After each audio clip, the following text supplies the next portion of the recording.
My name is Myra Morrison. I'm 40 years old, and until 3 months ago, I didn't know my real name. On my 40th birthday, my mother handed me an envelope she said she'd been holding since 1985. Inside was a birth certificate in a language I couldn't read, a name I'd never seen, and a letter from a woman in Seoul who wrote, "I never signed the papers. I never stopped looking." My father said 5 words: "Don't make this about you." I booked a flight. What I found in a hospital basement in Seoul rewrote 40 years of my life, and it canceled my parents' retirement party. Before I take you back to that birthday, please take a moment to hit like and subscribe, and drop your location and local time in the comments. I want to know where you're hearing this from. Now let me take you back to a Saturday morning in March. The morning my mother's hands wouldn't stop shaking. I'd been an accountant at Lindgren and Associates for 15 years. I drove a 10-year-old Subaru. I lived in a 3-bedroom split level in Maple Grove with my husband Nathan, our daughter Lily, who was 10, and our son James, who was 7. On the scale of dramatic people, I ranked somewhere between a filing cabinet and a glass of water. That Saturday morning in March, I was setting up for my own birthday party. Nothing fancy. A sheet cake from Costco, a folding table in the living room, streamers Lily picked out. Nathan was in the kitchen making pancakes, wearing an apron James had decorated with fabric markers for Father's Day. Ordinary. Ordinary was the whole point of my life. I was adopted from South Korea in 1985. I'd known this since I was old enough to understand the word. My parents, Gerald and Diane Morrison, never hid it. In fact, Gerald told everyone. At church potlucks, at parent-teacher nights, at every single gathering where someone new might be standing. "This is Myra, our little miracle from Korea." People would smile. I would smile. I'd been smiling at that sentence for 40 years. I never did a DNA test. I never searched for birth parents. I never looked up adoption records or wrote letters to agencies in Seoul. Some adoptees build their whole identity around the search. I built mine around not searching. I told myself it was contentment. I told myself the story Gerald gave me was enough. A baby girl, abandoned on a hospital step, no known family, rescued by good people from Minnesota. The truth was simpler and uglier. I didn't search because I was afraid the answer would cost me the only foundation I'd ever stood on. Diane called 3 times before 9 that morning. She never called more than once unless something was wrong, or unless Gerald told her to. They arrived at noon. Gerald walked in first, the way he always did. Shoulders squared, handshake ready, scanning the room like a deacon inspecting pews. He was 69, retired from family law, still on the elder board at Grace Lutheran, still the man whose opinions shaped the room before anyone else spoke. He handed me a gift bag. Inside, a hardcover book titled The Grateful Life. "Thought it suited you," he said. Diane followed 2 steps behind. She was 67, a retired elementary school teacher, and she was wearing sunglasses indoors. When she hugged me, I felt her ribs shake. "Happy birthday, sweetheart," she whispered. Lily and James pulled Gerald to the living room to show him their card. Nathan offered coffee. For 20 minutes, everything was fine. Then Gerald stepped out to the back porch to smoke. Diane grabbed my wrist and pulled me into the kitchen. "I need to give you something." Her voice cracked on the last word. She reached into her purse and pulled out an envelope. Yellow, thick, creased along the center, the kind of paper that had been folded and folded again over decades. Her hands were trembling. "I should have given this to you 40 years ago." I opened it. 3 items. A single sheet with Korean characters stamped in government ink. A birth certificate. A name printed in both Korean and English. Park Soo-yeon. And a letter, handwritten, half in Korean, half in broken English, signed at the bottom, Park Jung-hee. I looked at Diane. "How long have you had this?" "Since before we brought you home." "And you're giving it to me now? Today?" Her chin quivered. "Because I can't carry it anymore." From the porch, Gerald's lighter clicked. The birthday cake sat untouched on the counter, and the birth date on that Korean certificate was 2 days earlier than the one on every document I'd ever signed. I didn't read the letter that afternoon. I couldn't. Half of it was in Korean. I slid it back into the envelope, tucked the envelope into the junk drawer beneath the takeout menus, and went back to the living room. I cut the cake. I opened gifts. I let Lily put a paper crown on my head and sang along when James botched the lyrics to Happy Birthday. I performed normal for 3 more hours. Gerald left at 4. Diane barely looked at me on the way out. That night, after the kids were asleep, I sat across from Gerald at our dining table. Nathan stood behind me. I placed the envelope between us. "What is this, Dad?" Gerald didn't flinch. He picked up the birth certificate, glanced at it, set it down. His face was the one I'd seen in courtrooms. Controlled, assessing, betraying nothing. "That letter is old, Myra.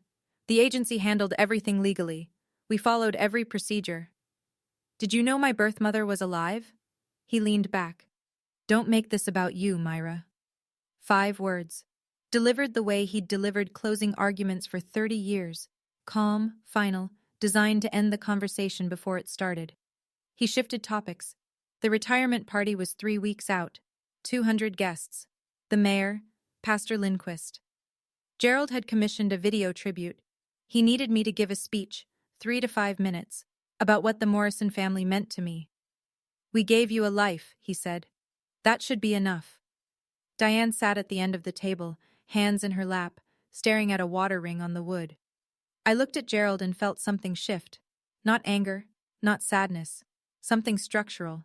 Like the first crack in a foundation that looks solid from the outside.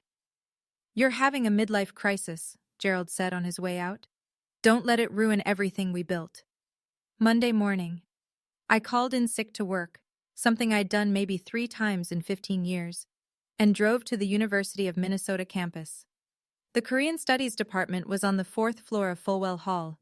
I found Dr. Eunice Park through the faculty directory. She was in her 60s, silver-haired, sharp-eyed, and she agreed to look at the letter during office hours. I sat in a plastic chair while she read it. Her face changed twice. The letter was from Park Jung-hee, a nurse in Seoul. She wrote that in March 1985, she gave birth to a daughter at a hospital in the Mapo district. She was 25, unmarried, working at an outpatient clinic. 3 days after delivery, she returned to the hospital to bring her daughter home. The bassinet was empty. The staff told her the baby had been transferred to a specialist facility. When she went to the facility, they said the child had been placed with an adoption agency. The agency told her, "It's for the best." She never signed relinquishment papers. She was never asked. The last paragraph was in English, clumsy, dictionary translated but clear. "If you are reading this, please know, I did not give you away. You were taken." Dr. Park set the letter down. "This letterhead," she said, touching the hospital stamp. "I've seen it before, in news coverage about adoption agencies." I thanked her. I walked to my car. I sat in the parking ramp for 45 minutes with the engine off. I didn't cry. I don't cry when something breaks. I take inventory. I count what's missing. I figure out where the numbers don't add up. It's what accountants do. And for the first time in my life, I turned that skill on my own story. I started with the paperwork. Every family has a filing cabinet, and Gerald Morrison's was meticulous. 37 years of tax returns, insurance policies, and property deeds arranged in alphabetical order. He'd given me copies of my adoption file when I turned 18. I'd never read past the first page. Now I read every page. The adoption had been processed through an agency called Bright Future Adoption Services, based in Seoul, with a liaison office in Minneapolis. The paperwork described me as infant female, abandoned at hospital, no known family, eligible for international placement. It listed a processing fee of $3,200, paid by Gerald and Diane Morrison in August 1985. $3,200 in 1985. I'd audited enough financial statements to know when a number felt wrong. Processing fees for Korean adoptions in the mid-80s averaged $800 to $1,200. Gerald had paid nearly 3 times that. The receipt line read, "Processing and expedited placement." Expedited. I Googled Bright Future Adoption Services. The agency had closed in 2002 after multiple allegations of document fraud, coerced relinquishments, and falsified orphan status. 3 former employees had been indicted. The case was settled out of court. That evening I called Rachel, my younger sister, Gerald and Diane's biological daughter. She was 37, lived in St. Paul, taught 4th grade like our mother. "Rach, I need to talk to you about something. I gave her the short version. The envelope, the birth certificate, the letter. Rachel was quiet for 10 seconds. Then, Dad would never do something like that. You're overreacting. I hung up and looked at Nathan. He was leaning against the kitchen counter, arms crossed, watching me the way he did when I was working through a problem. If you need to go to Seoul, he said, go. That night, I found an organization called Global Overseas Adoptees Link. I emailed them at 11 p.m. They replied in 4 hours. Her name was Dr. Helen Yu. She was a researcher in Seoul who volunteered with Goal, helping adoptees trace falsified records. She'd been doing this work for 12 years. She spoke English with the precision of someone who chose every word on purpose. I've seen your agency's name before, she said on our first video call. Bright Future is one of the 4 agencies cited in the 1983 Health Ministry audit for making excessive payments to hospitals and falsifying intake documents. She asked me to send scans of my American adoption file. I did. 2 days later, she sent back a comparison. The American file. Infant female, abandoned at hospital, no known parents. The Korean file, which Dr. Yu had obtained from government archives, listed a mother's name, a mother's address, a mother's occupation. Nurse. 25, unmarried, residing in Mapogu, Seoul. 2 files, same child. One said orphan, one said daughter. Your file is one of dozens I've documented, Dr. Yu said. The agency falsified the Korean records before translating them for American families. They removed the mother's information and reclassified the child as abandoned. I stared at my screen. Dozens? Dozens that I've confirmed. The real number is likely in the hundreds. Then she said the thing that changed everything. Ms. Morrison, your birth mother registered her DNA with the Korean National Police Agency in 2020. She is still actively searching. I leaned forward. She's alive? She's 65. She's a retired nurse, and she has been looking for you since the week you were taken. The week. 7 days after I was born, my mother started searching, and she hadn't stopped for 40 years. I asked Dr. Yu, can you arrange a meeting? She said she could. She said it quietly, like someone handing you a match in the dark. I told Gerald on a Wednesday night. I called from the kitchen while Nathan loaded the dishwasher, and I kept my voice flat. Professional, the same tone I used on audit calls. I'm flying to Seoul next week.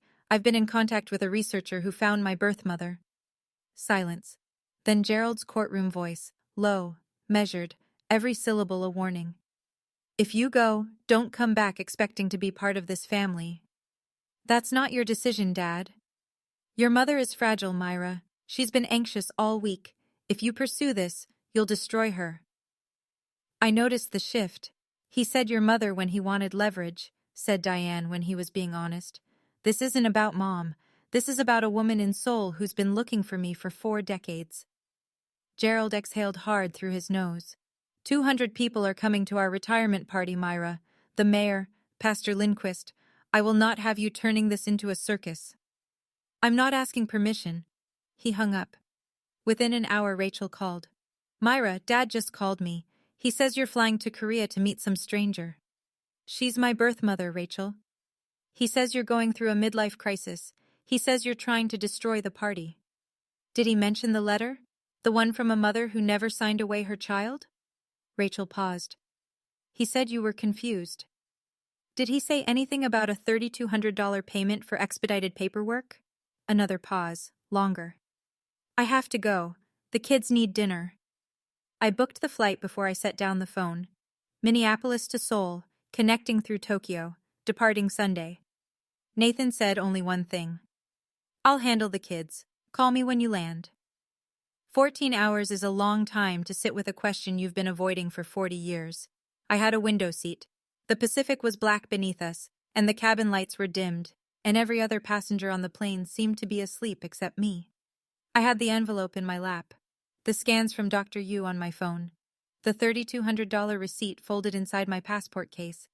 I kept thinking about Gerald's introduction, the one he'd given at every church potluck, every neighborhood barbecue, every Thanksgiving when someone new sat at the table. This is Myra, our little miracle from Korea. And the room would nod, and someone would say how blessed we all were, and I would smile, because smiling was what the story required. I spent 40 years being grateful for a lie. And the worst part wasn't the lie itself, it was that I'd volunteered for it. I didn't search because searching meant admitting that the story might be wrong. And if the story was wrong, then who was I? An accountant from Maple Grove? A woman named Myra? Or someone else entirely? Someone whose name I couldn't pronounce, whose language I couldn't speak, whose mother had been erased so that Gerald Morrison could stand at a podium and call himself a good man? Somewhere over the Pacific, I pulled up a photo on my phone. One Dr. Yu had sent. Park Jung-hee, age 65, standing outside a small apartment building in Seoul. Gray hair, thin frame, an old nursing coat folded over one arm like she'd never fully let go of the uniform. She'd kept a room in her apartment with infant clothes she'd bought in 1985. 40 years of waiting, folded neatly into a dresser drawer. Gratitude, when it is demanded, stops being gratitude. It becomes rent, paid in silence, in compliance, in the slow erasure of every question you were born with. The plane landed at Incheon at 4:17 a.m. Dr. Yu was already waiting at arrivals. Dr. Yu was shorter than I'd expected, maybe 5'2", black hair cut sharp at the jaw, wire-rimmed glasses, a leather satchel over one shoulder that looked like it had survived a decade of archive rooms. She shook my hand and said, "You look like you haven't slept." "I haven't." "Good. Neither has your mother. She's been awake since I told her you were coming." We drove into Seoul in a silver Hyundai. The city was waking up. Delivery trucks, street vendors setting up stalls. A pink sky streaked with contrails. Dr. Yu briefed me as she drove. Bright Future Adoption Services was one of 4 major agencies cited by the Korean Health Ministry in 1983 for making illegal payments to hospitals, pressuring single mothers, and falsifying children's intake status. The ministry issued a warning. The agencies kept operating. By the time Bright Future closed in 2002, thousands of children had been processed through their system. Your birth mother was classified as unwed mother, voluntary relinquishment, Dr. Yu said. But she never signed a relinquishment form. The agency created one and submitted it to the American Liaison Office. And the American side didn't check? The American side wanted babies, Ms. Morrison. They weren't checking paperwork. They were filling cribs.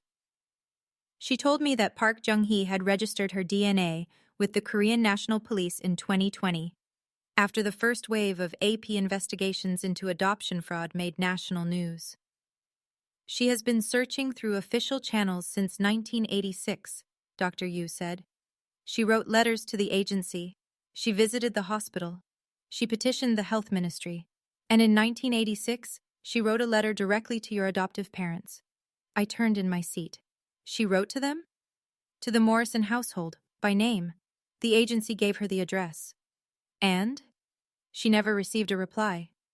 The Hyundai merged onto the expressway. Seoul spread out ahead of us, steel and glass, and 40 years of distance closing by the mile. The apartment was on the 4th floor of a concrete building in a quiet district south of the river. Dr. Yu pressed the buzzer. A voice answered in Korean. Dr. Yu spoke briefly. The door clicked open. We walked up. No elevator. The stairwell smelled like sesame oil and floor polish. On the 4th floor landing, a door was already open. Park Jung-hee stood in the doorway. She was small, 5 feet, maybe less. Her hair was silver white, pulled back with a plain clip. She wore a gray cardigan over a collared blouse, and her hands were clasped in front of her the way I've seen nurses stand when they're delivering news they've rehearsed. She looked at me. I looked at her. 30 seconds. Neither of us moved. Then she said something in Korean, soft, almost to herself. Dr. Yu translated, "You have your father's chin." She stepped aside and let us in. The apartment was small, tidy, sparse. A kitchen, a sitting room with a low table, and at the end of a short hallway, a room with the door open. She led me to it without a word. Inside, a wooden crib, painted white, with a folded blanket draped over the rail.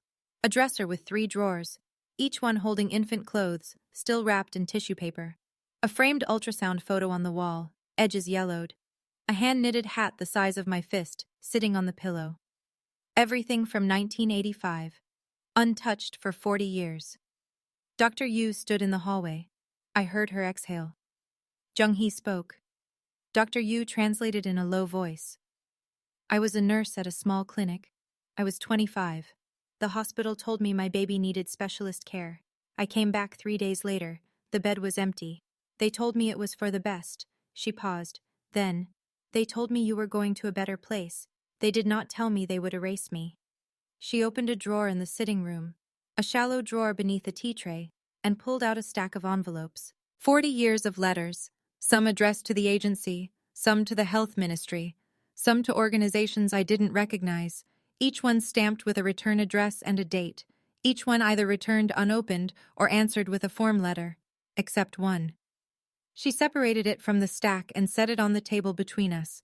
A carbon copy on tissue-thin paper, dated April 1986, written in English, not fluent, not perfect, but clear. Someone had helped her translate it. Dear Mr. and Mrs. Morrison, I am the mother of the baby you call Myra. I did not agree to this adoption. I was not asked. I was not informed. Please, I beg you, let me see my daughter. I will not take her from you. I only want to know she is safe. She'd gotten the Morrison address from the agency, before the agency stopped answering her calls. I never received a reply, Young-hee said through Dr. Yu. I read the letter 3 times. The handwriting was careful, each English letter formed slowly, deliberately, by someone writing in a foreign alphabet. This woman had sat in this apartment in 1986, 26 years old, and painstakingly composed a letter to 2 strangers in Minnesota who had her daughter. Gerald received this letter. I was certain of it. He'd lived at the same address since 1979. He collected mail like a ritual, and he never responded. He never told Diane. He never told me. For 39 years, this letter sat in a drawer in Seoul, while Gerald Morrison stood at church potlucks and told everyone how God had placed me in his arms. I turned to Dr. Yu. There's more, isn't there? She nodded. At the hospital, in the basement. The agency didn't know the records still exist. The hospital was a narrow concrete building in Mapogu, wedged between a pharmacy and a print shop. It had closed its maternity ward in 2005, but still operated as a general outpatient clinic. Dr. Yu had a contact in the administration, a records clerk who'd worked there since the 90s and who understood what was buried in the basement. The basement was cold. Fluorescent lights buzzed overhead. Metal shelving lined every wall, stacked with cardboard document boxes labeled by year. The clerk led us to the 1985 section, 3 rows deep, 6 shelves high. Dr. Yu found the file in 40 minutes. She'd done this before.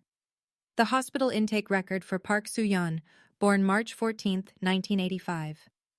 Mother: Park Jung-hee, nurse, age 25. Father: not recorded. Status at admission: healthy full-term delivery. Post-delivery status: mother and child discharged to recovery ward. There was no entry for abandoned, no notation of relinquishment, no social worker's report, no signature from the mother consenting to placement. Instead, at the bottom of the form, a handwritten note in Korean. Dr. Yu translated. Transfer requested by Bright Future Adoption Services. Processing fee received from American partner. And a number. In 1. When I converted it later, it came to roughly $3,000. I photographed every page. 37 pages total. Intake forms, transfer requests, billing records, internal memos.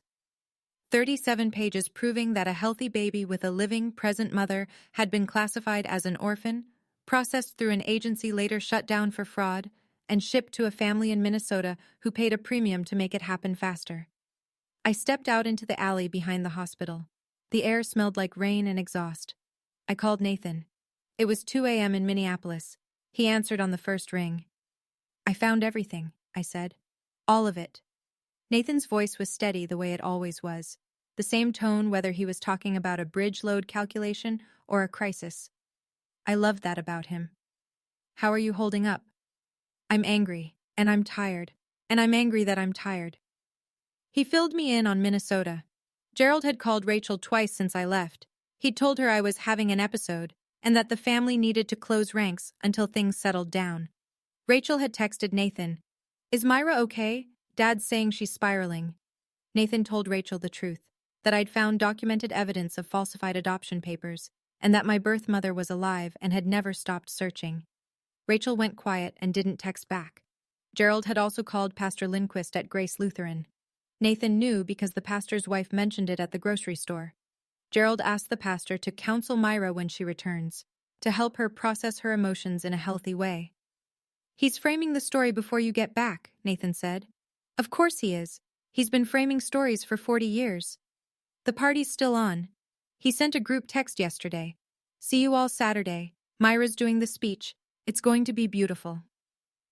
I looked at the stack of photographs on my phone. 37 pages of hospital records. A carbon copy of a letter, never answered. A woman upstairs in a small apartment who had kept infant clothes in a drawer for 4 decades. "He put me in the program?" Remarks by Myra Morrison. 5:15. I leaned against the hospital wall and closed my eyes. Then I guess I'd better have something to say. Nathan didn't ask what I meant. He already knew. "I'll handle the kids. Come home safe." 10 days. I had 10 days. I spent the second day with Jung-hee. Dr. Yu translated, sitting between us at the low table while Jung-hee poured barley tea and spoke in a voice so even you'd think she was giving a patient history. She was, in a way. The patient was herself. After losing me, she transferred from the maternity clinic to an outpatient facility. She couldn't work around newborns anymore. She tried, once, lasted 3 shifts before a colleague found her standing in the supply closet, holding a receiving blanket against her chest. She'd had a relationship in the early 90s. A good man, she said, an engineer. But he couldn't understand why she wouldn't stop searching. He told her she needed to let go. She told him she'd rather let go of him. He left. She didn't blame him. "Everyone told me to forget," she said. "My sisters, my mother, my colleagues. They said I was making myself sick. But how do you forget a child you carried for 9 months? A child you held for 3 days? A child you named?" She said my name, Soo-yeon, and the way it sounded in her voice was like hearing a word I'd always known but never spoken aloud. I showed her photographs of Lily and James on my phone. She held the screen with both hands and studied each picture like it was a medical chart she needed to memorize. When she saw Lily's face, she pressed her fingers to her lips. "She looks like my mother," she said. She didn't cry until then. I asked her what she wanted me to call her. She looked at Dr. Yu, then at me. "Anything you want, as long as you are here." We sat together until the light outside went amber. Neither of us mentioned Gerald. Neither of us needed to. On my last night in Seoul, Jung-hee reached into the dresser in the nursery room, the room she'd kept for 40 years, and pulled out a small velvet box. Inside was a jade bracelet, pale green, thin, cool to the touch, the kind Korean mothers buy for their daughter's 100th day celebration. "I bought this the week before you were born," she said through Dr. Yu. "I was going to put it on your wrist when you turned 100 days old." She'd never had the chance.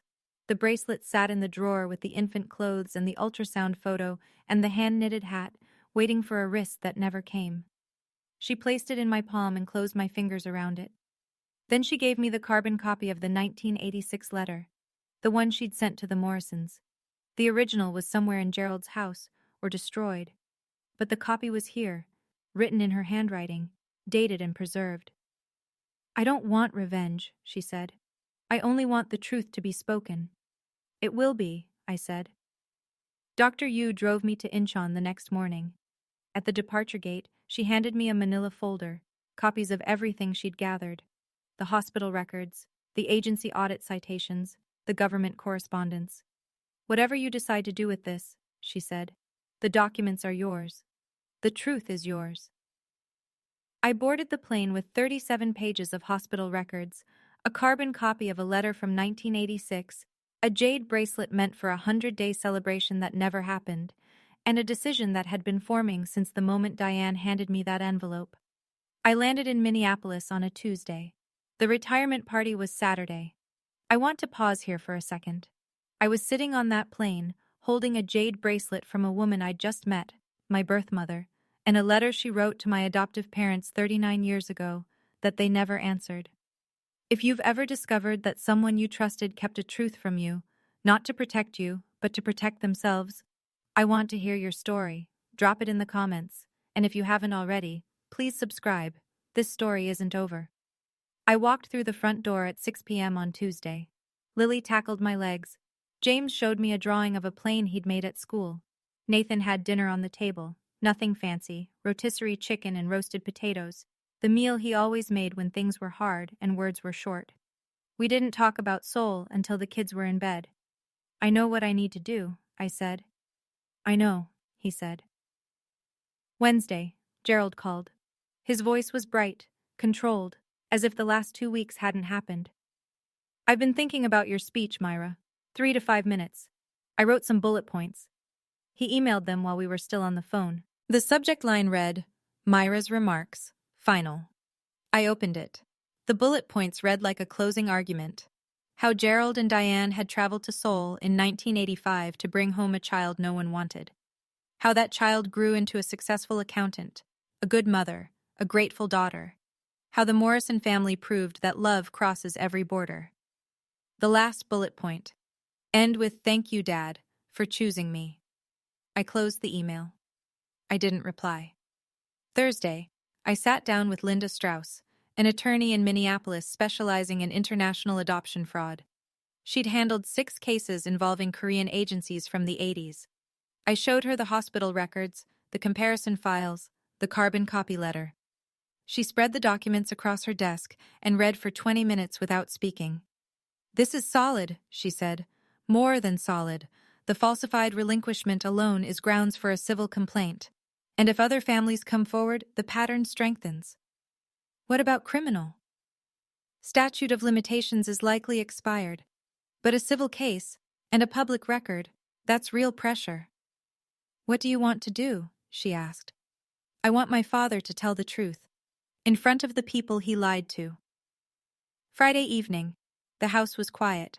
James was in bed. Lily was reading in her room. Nathan was cleaning the garage, his version of stress management. My phone rang at 8:45. Rachel. Myra. Her voice was careful, practiced, the voice of a teacher managing a classroom conflict. I need to talk to you about tomorrow. Go ahead. Please don't do anything at the party. Mom's been crying all week. She's barely eating. Dad's pretending everything's fine. But I can tell. He's scared. Good. Myra. Did you know, Rachel? Did Mom ever say anything? Silence. 10 seconds. I counted. I knew something was off. Small things. The way Mom would get quiet whenever adoption came up on the news. The way Dad would change the channel. I never asked because... She trailed off. Because asking meant knowing. Yes. I understand that. I do. I spent 40 years doing the same thing. Just don't destroy them, please. I leaned against the kitchen counter and looked out the window. The backyard was dark. Nathan's workshop light was on in the garage. Rachel, I'm not destroying anyone. I'm telling the truth. There's a woman in Seoul who spent 40 years looking for her daughter. She wrote a letter to our parents begging to know if her child was alive. Dad received that letter and never answered. That's what I'm telling people tomorrow. The truth. Rachel was crying now, quiet, controlled, the Morrison way. I have to go, she said. I stood alone in the kitchen after she hung up. Nathan came in, smelling like motor oil and sawdust. He set a mug of chamomile on the counter without a word. I didn't want revenge. I wanted the version of my life that had been erased.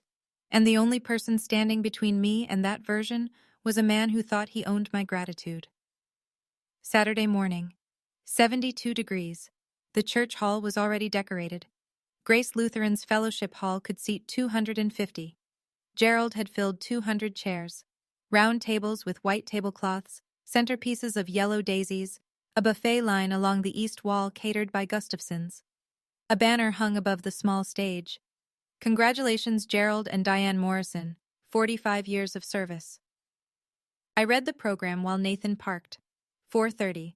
Welcome and invocation by Pastor Lindquist. 4:45. Video tribute. 5 o'clock. Remarks from colleagues. 5:15. Remarks by Myra Morrison. 5:30. Response from Gerald. My name. Printed on 200 programs. 5:15. We walked in at 4:20. The hall was already humming. Clusters of people in church clothes, the clink of ice in plastic cups, the low rumble of Minnesota small talk. I recognized most of them. Deacon Halverson, the Petersons from the Elder Board, Shirley Gustafson, who'd catered every church event since Gerald joined the council. Mayor Eklund in a navy blazer, shaking hands near the coffee station. Gerald stood near the stage in a charcoal suit, his reading glasses tucked into his breast pocket, greeting each arrival with a two-handed handshake and a sentence about how blessed he felt. Diane stood beside him in a pale blue dress, smiling the way she always smiled, carefully, like the expression might slip if she stopped concentrating. Gerald saw me across the room. His face broke into a wide, public smile. "There she is," he said, "my miracle girl." I smiled back. I'd been practicing that smile for 40 years. Nathan squeezed my hand beneath the table as we sat down. I felt the envelope in my jacket pocket, the carbon copy, folded once, resting against my ribs. Gerald caught my eye from across the room and mouthed, 5:15. I nodded. 5:15. The video played on a pull-down screen behind the podium. 10 minutes of photographs set to soft piano music, the kind of montage that turns a life into a highlight reel. Gerald in his law office, 1982, oak desk, American flag pin. Gerald and Diane at their wedding, both blonde, both smiling like the future was a straight line. Gerald receiving a community service award from the Rotary Club. Gerald at the church groundbreaking, shovel in hand. And then, at the 4-minute mark, Gerald and Diane at the Minneapolis airport, 1985, holding a baby wrapped in a white blanket. The baby had dark hair and dark eyes and was looking at the camera with the bewildered expression of someone who'd just been carried across an ocean. Me. A title card appeared, our family's proudest moment. The room made a sound, half sigh, half murmur. The collective exhale of people who'd heard this story so many times they'd made it part of their own mythology. A woman at the next table pressed a napkin to her eyes. Then footage I hadn't seen before. Gerald at the church, 1988, holding 3-year-old me on his hip, speaking into a microphone. "God placed this child in our arms. We are humbled every day by that gift." Applause. The same applause I'd heard my whole life. I looked at Diane. She wasn't watching the screen. She was staring at her lap, her fingers twisting the edge of a napkin into a tight spiral. She knew. She'd always known. And she was sitting in this room, in that blue dress, watching the lie play out on a 10-foot screen. The video ended. The lights came up. Pastor Lindquist walked to the podium, adjusted the microphone, and said, "And now, a few words from Gerald and Diane's daughter, Myra." I stood up. 200 people looked at me. Gerald smiled. The walk from my chair to the podium was maybe 30 feet. It felt like a mile. My shoes clicked on the hardwood, the only sound in the room. 200 people with forks down and hands in their laps, giving me the kind of attention you give a bride or a eulogist. The air smelled like coffee and sheet cake and the faint pine of the church hall's permanent cleaning solution. I reached the podium, adjusted the microphone, looked out at the room. Front table, Gerald, leaning back in his chair, arms folded, the satisfied posture of a man watching his investment pay off. Diane beside him, gripping her water glass with both hands. Rachel, 2 seats down, staring at me with wide eyes that said please. Middle of the room, church families I'd known since childhood. People who'd watched me grow up, who'd clapped at my baptism, who'd brought casseroles when I had Lily. People who believed the story. I looked at Gerald. He gave me a small nod. The nod of a director cueing an actor. I looked at Diane. She shook her head. Barely. Emotion so small only someone looking for it would notice. A last, quiet plea. I opened my mouth. "Good evening. My name is Myra Morrison." I paused. Or at least, that's the name I was given. Gerald's smile dimmed by 1 degree. "My father asked me to speak tonight about what this family means to me, so I will." I reached into my jacket pocket and pulled out the letter, unfolded it, smoothed it flat on the podium. I was going to read the speech my father wrote for me. I looked at Gerald. "But I think you deserve to hear a different letter instead." Gerald's smile disappeared. I held the letter but didn't look at it yet.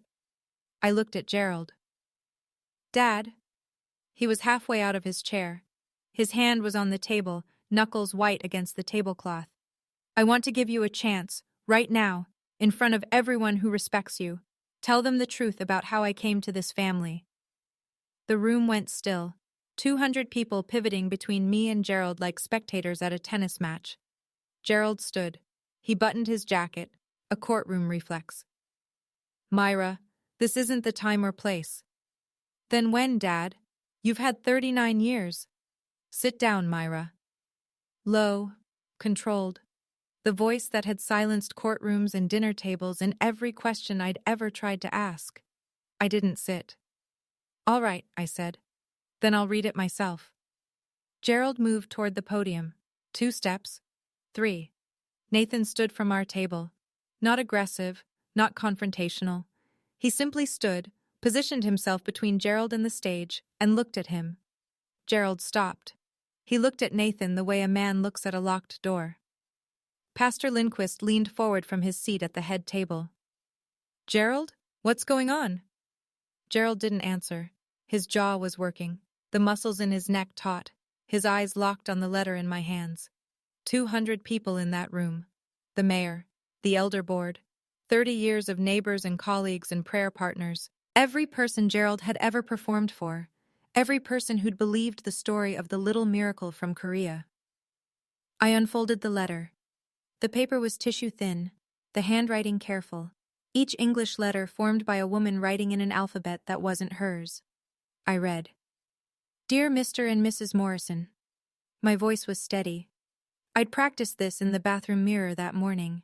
Not the words, but the steadiness. My name is Park Jung-hee. I am a nurse in Seoul, South Korea. In March of 1985, I gave birth to a daughter at a hospital in the Mapo district. She was healthy. I held her for 3 days. I heard a chair creak somewhere in the room. On the 3rd day, the hospital told me my daughter needed specialist care. When I returned, she was gone. The staff told me she had been placed with an adoption agency. The agency told me it was for the best. Silence. Total. The kind of silence that has weight.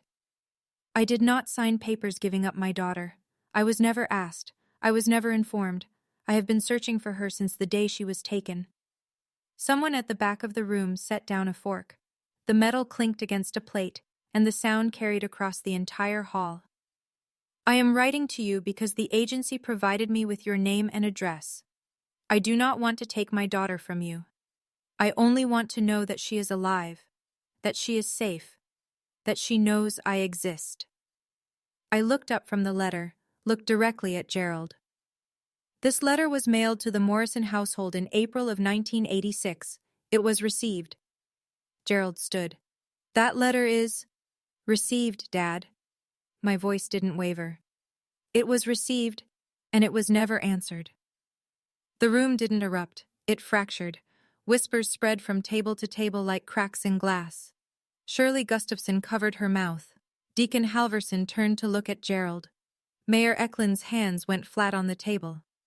I know it was received, I said, because the woman who wrote it, my birth mother, kept the carbon copy. I have it right here. Pastor Lindquist stood. Let's everyone take a breath. His voice was calm, but his hands were gripping the back of his chair. It didn't matter. The question was already in the room. Don Halverson, Deacon, Gerald's golf partner of 20 years, spoke from the 3rd table. Gerald, did you know about this? Gerald was still standing. His jacket was unbuttoned now. His face had the color of old paper. 15 seconds of silence. I counted. The whole room counted.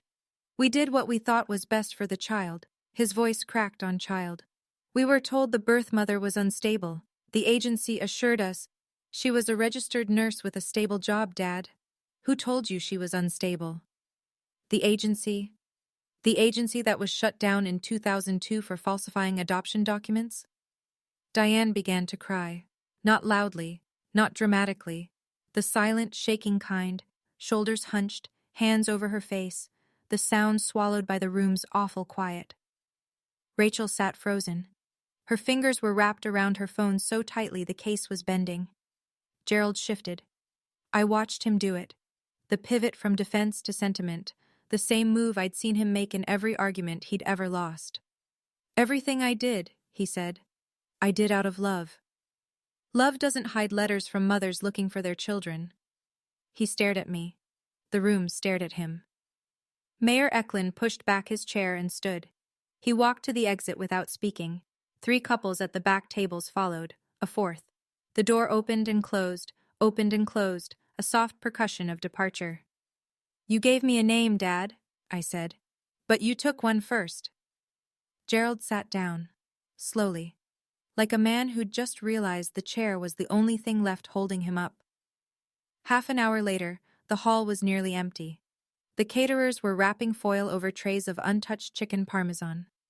The banner, 45 years of service, hung slightly crooked where someone had bumped the wall on the way out. Rachel came to me first. She didn't say anything. She just put her arms around me and held on, and I felt her chest heave once before she pulled back and wiped her eyes with the heel of her hand.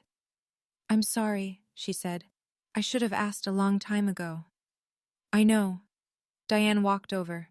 Her mascara had run into 2 dark lines down her cheeks. She moved slowly, like someone navigating a room after the lights had changed. "I'm sorry, Myra.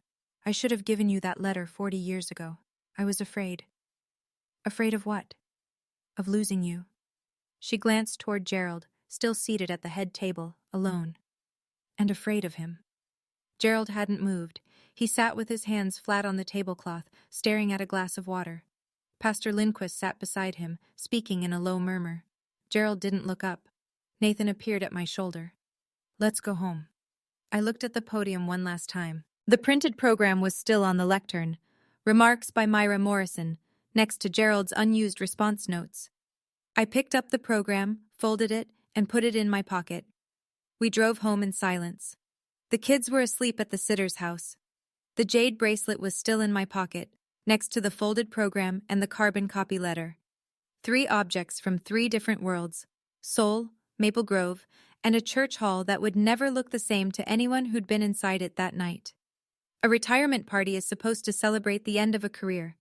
This one celebrated the end of a 40-year lie. That night, after Nathan went to bed, I sat in the kitchen with the lights off and the glow of my phone on the counter. I called Jung-hee. It was Sunday afternoon in Seoul.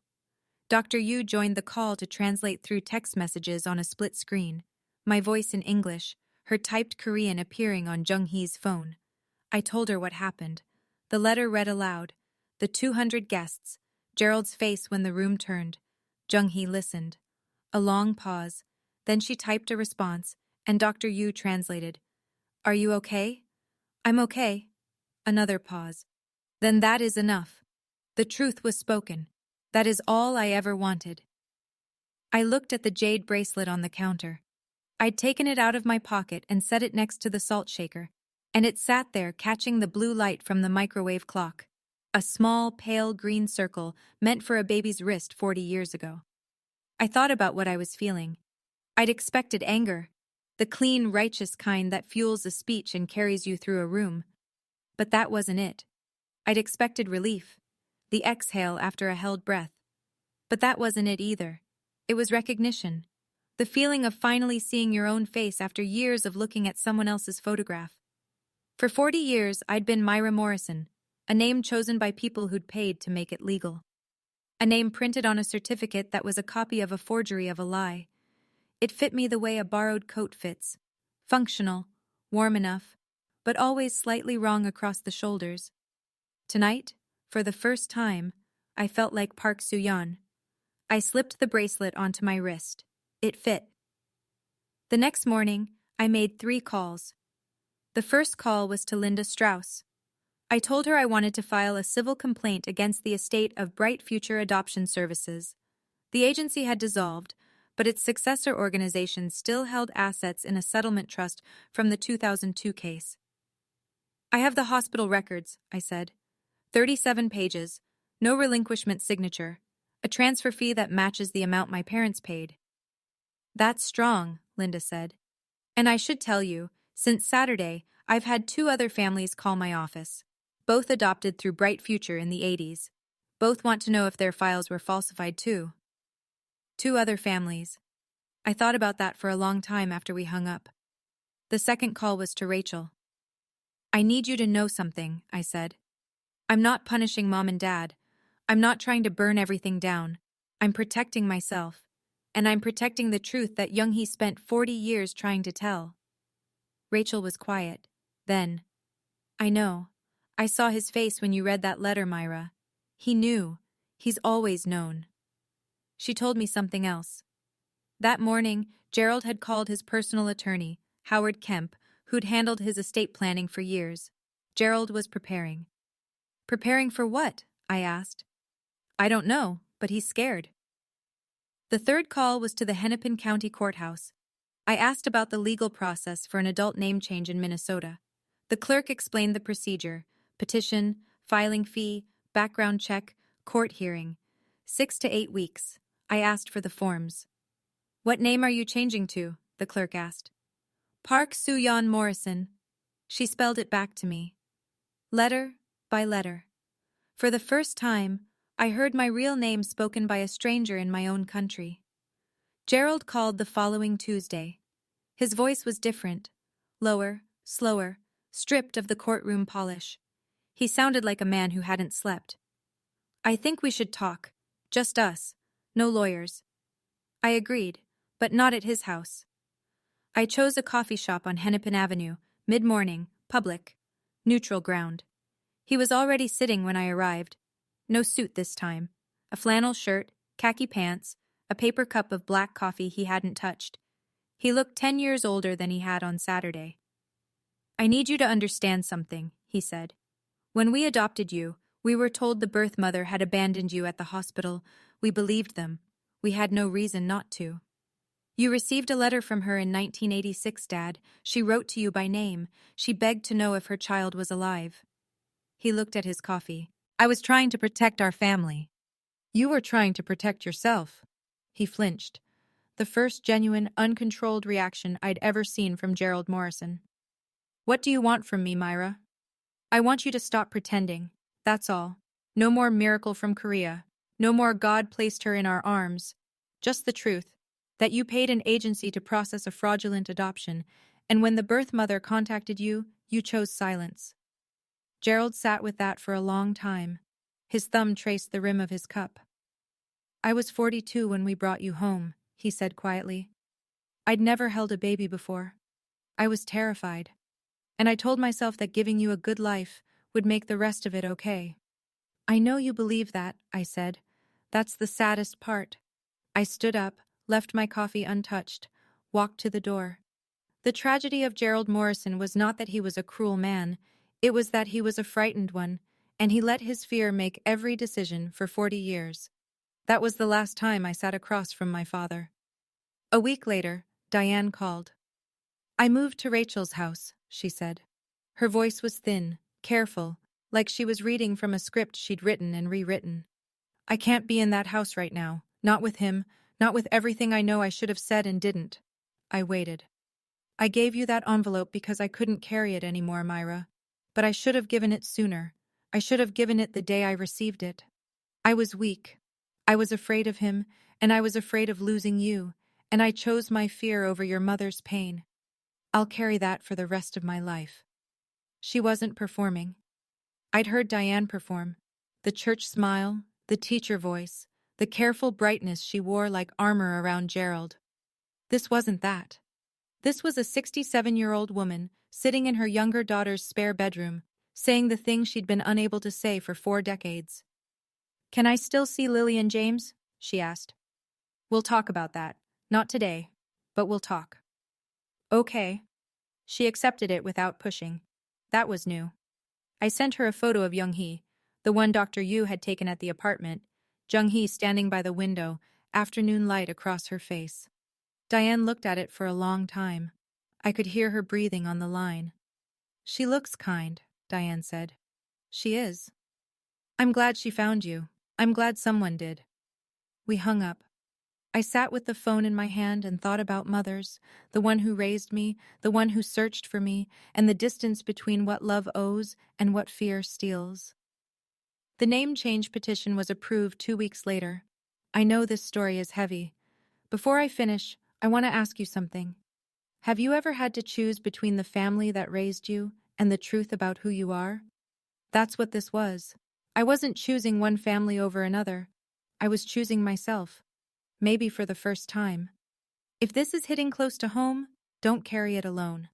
Talk to someone you trust, and stay with me, because this ending is one I never expected to have. 2 months after the party, Gerald resigned from the elder board at Grace Lutheran. The church newsletter listed it as for personal reasons. But Rachel told me the truth. Pastor Lindquist had asked him to step down after several congregation members raised concerns about the letter I'd read. Gerald put the house on the market in June. 5 bedrooms, the house where I'd grown up, where the junk drawer had held my real birth certificate for 40 years. He moved into a 1-bedroom apartment in Plymouth. Diane didn't go with him. Linda Strauss called with an update. 3 families now, 3 separate families who had adopted through Bright Future in the 1980s, had contacted her office after hearing what happened at the party. Word travels in church communities. One of the families had found the same discrepancy in their files, a child listed as abandoned whose Korean records showed a living parent. "You opened a door," Linda said. "My birth mother opened it. I just walked through." Gerald didn't contact me. Rachel said he was managing, eating, sleeping, seeing his attorney.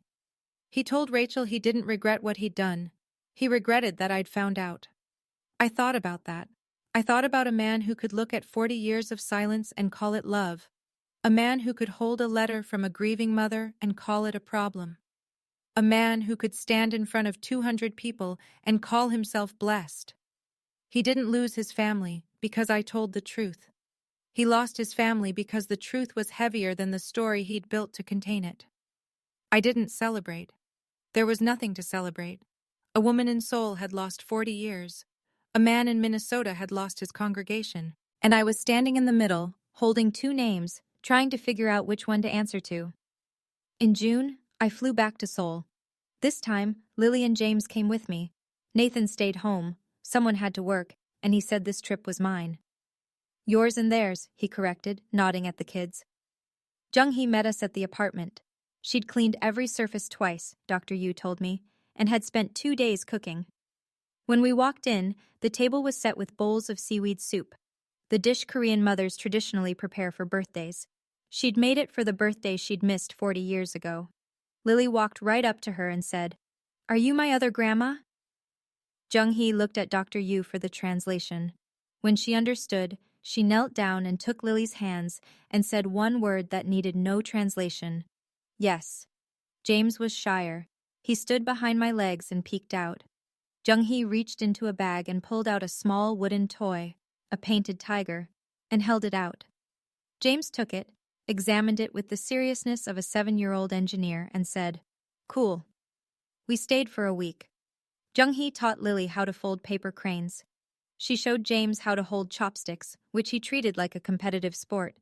She cooked every meal, kimchi stew, sweet potato noodles, rice cakes with sesame, and watched the kids eat with an expression I can only describe as someone catching up on 40 years of dinners.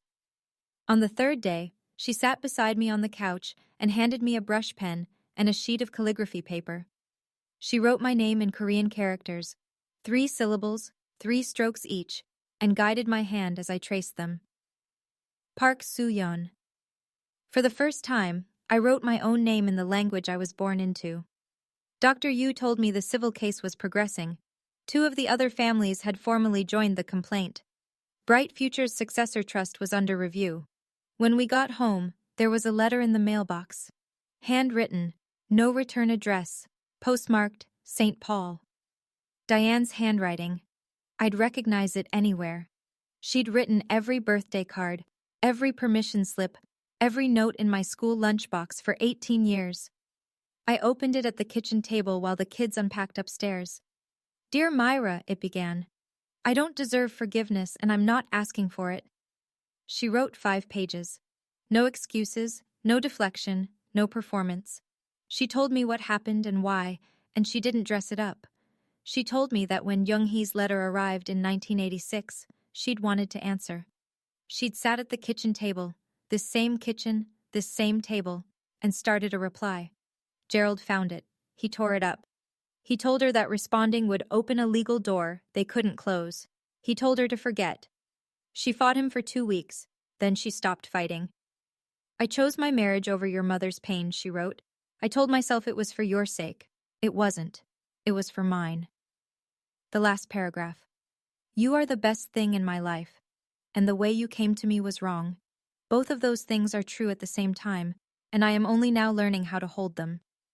I set the letter down. Next to it, on the table, was Young-hee's letter from 1986. I'd framed the carbon copy and kept it on the hallway shelf, but I'd brought it to the kitchen without thinking. 2 letters, 2 mothers, 40 years apart, both written at kitchen tables, both telling the truth, one 40 years late and one 40 years too early. I decided. I would see Diane. Limited, scheduled, boundaried, on my terms. She could see the grandchildren. She could be in their lives. But the old rules were gone. There's one more thing I haven't told you. September 2025. Hennepin County District Court, Courtroom 3B. Oak benches, fluorescent lights, a judge named Callahan with reading glasses and a stamp. Nathan sat beside me. Lily and James were on the bench behind us. Lily swinging her legs, James reading a comic book. Rachel had driven up from St. Paul and sat in the back row, quiet, present. On my phone, propped on the table, a video call. Young-hee, sitting at her kitchen table in Seoul, wearing the gray cardigan she'd worn the first day I met her. Dr. Yu sat beside her, ready to translate. The judge reviewed my petition. Standard procedure, name, date of birth, reason for change, background check clearance. Reason for the name change? Judge Callahan asked. I'm taking back the name I was born with. She looked at me over her glasses, nodded once, and signed the order. Park Soo-yeon Morrison. Lily tugged my sleeve as we walked out of the courtroom. Mom, do I call you Soo-yeon now? You call me Mom. That's the only name that matters. On the phone screen, Jung-hee was smiling. She said something in Korean. 2 words, simple, clear. I understood them without Dr. Yu's help. She'd been teaching me patiently every Sunday on our video calls. My daughter. I held the phone up so she could see us, all of us. Nathan with his arm around me, Lily making a peace sign, James holding up his painted tiger from Seoul, Rachel in the background waving. I slid the jade bracelet up my wrist, the one meant for a 100-day celebration that came 40 years late. We walked out of the courthouse into September sunlight, Minneapolis in early fall, warm, gold, the kind of light that makes everything look like it's just beginning. My name is Park Soo-yeon Morrison. I'm 40 years old, and for the first time in my life, I know exactly who I am. That's my story. If you had to choose, staying silent to keep the peace, or speaking the truth even if it cost you everything, what would you do? Tell me in the comments. I read every single one. And if this story made you feel something, if it made you think about your own name, your own family, your own version of the truth, hit subscribe. Check the description for the next story. It's about a woman who found a second will hidden in her father's desk. Trust me, you don't want to miss it. Thank you for listening. My name is Park Soo-yeon Morrison, and I'm glad you were here.